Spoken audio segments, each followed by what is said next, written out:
everyone, it's Maddie. And me, and today we're going to be talking about The Bed and Breakfast Star. This was our August pick for our Jacqueline Wilson book club. The Bed and Breakfast Star follows Elsa, and her family have just been evicted from their home, and so they're forced to stay in a bed and breakfast. However, it's super cramped and the conditions are horrendous, so it's all about her family surviving. Throughout, she makes new friends, goes to a new school, and tells a lot of jokes, but by the end of the story, she's definitely a hero. We'll start by talking about our favourite moments. The best bit about Elsa is that she has a really strong personality. Not only is she charismatic and brave, but she's also super optimistic. We found that with each Jacqueline Wilson book we read, resilience is a real trope of her characters. No matter how bad their situation, they always manage to make the best of it. And I don't think that could fit anyone more than it fits Elsa. The opening into the story is Elsa telling you about her 6 most recent beds and all of the situations she's been in to get there. So that unique narrative style, as she rotates between telling you about beds and breakfasts, is really fun to flip through. I really like how Jacqueline Wilson makes her characters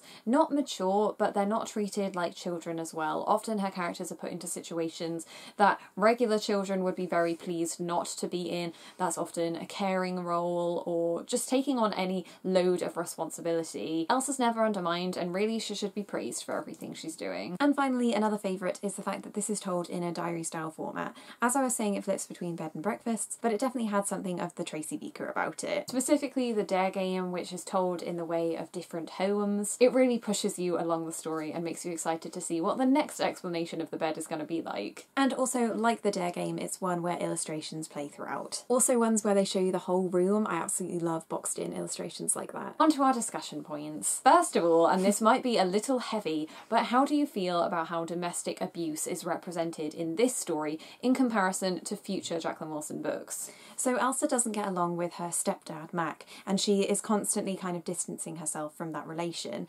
This is because he constantly talks about wanting to smack her, and that's the only language used. It's not like other Jacqueline Wilson books where they'll actually say punch or slap. But she does say that he hurts her, and then she goes away and cries silently so that the other children can't see. So there's obviously a lot going on under the surface of this, and the jovial tone with all of Elsa's jokes take away from the sting of it when it maybe shouldn't. This is not how abuse is handled later on. Take Cookie, for example, with her abusive father. That book is all about getting up and leaving that situation, whereas Elsa, as a younger child, is forced to stay, and in no way is Mac ameliorated. Elsa is always saying how brutish he is, but he's not vilified perhaps in the way he should be, and that can make it quite an uncomfortable read in this modern time. It's also a situation that Elsa's mother can't help her with, as she is aware of what's happening and is always there to give Elsa a hug, but can't do anything to actually stop Mac's behaviour. She's not as protective as some of the other mothers of abused children. Just talking about this makes me think that abuse is too strong a word for this book, when really that's what it is. It's just disguised in a way that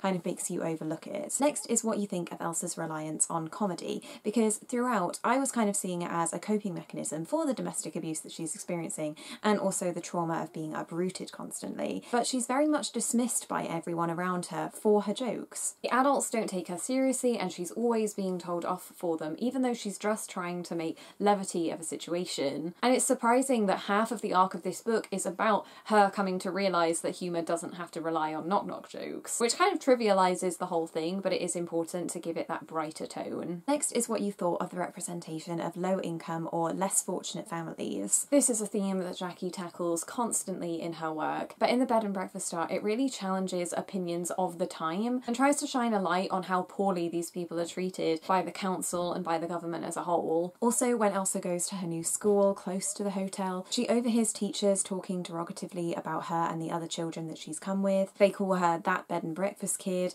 and she talks about how unfair that is for her to be lumped in when she's actually intelligent and bright and just as worthy as attention as the other children. I think Jacqueline Wilson books are read by all kinds of children from varying levels of income, and it's really important for both sides to see how either they're represented themselves or for children that are more fortunate to be able to empathise with kids like Elsa. So along with this, we definitely think that one of the tropes of this book is the acceptance of outsiders and realising that you shouldn't judge people by what they look like or where they come from. This kind of links to how brave Elsa is, and her bravest act is helping other people when she's in the exact same situation. She's never afraid to give up her time or even the small amount of resources that she has, and because she's so kind, it definitely makes the adults that look down on her seem like the villains. So overall, The Bed and Breakfast Star was quite a surprising read for all of the things that was going on underneath the surface. this. This was also a first read for myself. I didn't know. Did you read it when we were Yeah, younger? I think I read it when I was younger, but I can't really remember that much about it besides the first chapter all about the beds. That's definitely stuck with me. So don't forget to let us know what you thought about the Bed and Breakfast Star, either when you read it originally or rereading it now in the comments. If you want to find out more about our next book club picks, then make sure to watch our video, and we'll leave that in the description, where we list everything we're reading for the rest of the year. Thank you everyone so much for watching. We post regularly on Twitter and Instagram. You can follow us at Maddie and B. Subscribe if you haven't already, and we'll see you next time.